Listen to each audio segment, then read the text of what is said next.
કેન્દ્રીય ગૃહમંત્રીએ બાબા સાહેબ આંબેડકરમાં કરેલી ટિપ્પણીના વિરોધમાં વડોદરામાં જય ભીમ સેનાએ જન આક્રોશ રેલી યોજી હતી, જેમાં મોટી સંખ્યામાં સમાજના લોકો જોડાયા હતા।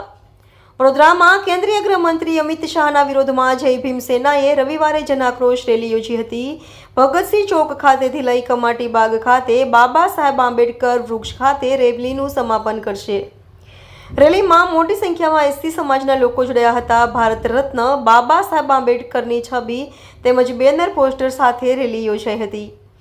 સંસદમાં કેન્દ્રીય ગૃહમંત્રી અમિત શાહ દ્વારા કરવામાં આવેલ ટિપ્પણીને લઈને જન આક્રોશ રેલી યોજી છે। કેન્દ્રીય ગૃહમંત્રી અમિત શાહને સસ્પેન્ડ કરવા જોઈએ તેવી સરકાર પાસે જય ભીમ સેના દ્વારા માંગ કરવામાં આવી હતી। આજે જન આક્રોશ રેલી રાખવામાં આવી છે, જે આપણા અમિત શાહ એમને સંસદની અંદર બાબા સાહેબનું ઇન્સલ્ટ કરેલું છે કે આંબેડકર આંબેડકર આંબેડકર એ ફેશન થઈ ગઈ છે।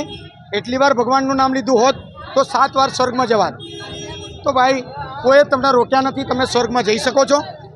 અમે તો આંબેડકર આંબેડકર કરવાના જ છે। એના માટે આજે રેલી સ્વરૂપે ભગતસિંહ સ્ટેચ્યુ ન્યાય મંદિર ખાતેથી બધા જ સંગઠનો ભેગા થઈ અને અમે લોકોએ જય ભીમના નારા સાથે અમે લોકોએ એક વિરોધ પ્રદર્શન કર્યું છે। અને અમારે માફી જોઈતી નથી, અમારે સોરી નથી જોઈતી।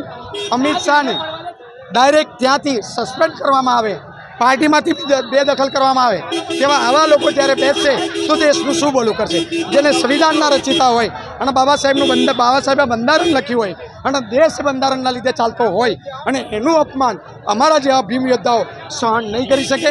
જો આવું નહીં કરવામાં આવે તો નજીકના સમયની અંદર આ તો બરોડા છે, ઠેર ઠેર વિદેશની અંદર પણ આ બધું એનો એ થયો જ છે વિરોધ, પરંતુ આવનાર સમયની અંદર લાખો પબ્લિકની અંદર અમે દિલ્હી પાર્લામેન્ટ સુધી પહોંચી જઈશું।